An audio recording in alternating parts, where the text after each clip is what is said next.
श्रावण महिना 2 दिवसावर आला असून यंदा कमीच्या पावसाअभावी सोलापूरच्या फुल बाजारात फुलांचा सुगंधपणा हरवला आहे। त्यामुळे चिंतेचे सावट पसरले आहे। घराघरात सध्या सणासुदीची लगबग सुरू आहे। अशा पार्श्वभूमीवर पावसाअभावी झेंडू, मोगरा, निशिगंध फुलांच्या उत्पादनात घट झाली आहे। पावसाने ओढ दिल्याने टिळक चौक, मधला मारुती, कन्ना चौक, 7 रस्ता, जुळे, सोलापूर आदी ठिकाणच्या फुल बाजारात फुलांचे दर नागरिकांच्या आवाक्यात राहणार नाहीत। फुल बाजारात बेल, पांढरे फुल, काकडा, शेवंती, पिवळा झेंडू, जांभळा अष्टर, बटन गुलाब यांचे दर गगनाला भिडले आहेत।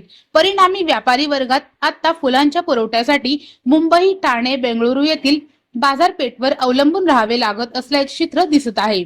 सध्या फुल बाजारात काकडा 250 रुपये, बटन गुलाब 200 रुपये, शेवंती 150 रुपये, निशिगंध 80 रुपये, गुलाब 50 रुपये तर झेंडूचा दर 40 रुपयाप्रमाणे सुरू आहे।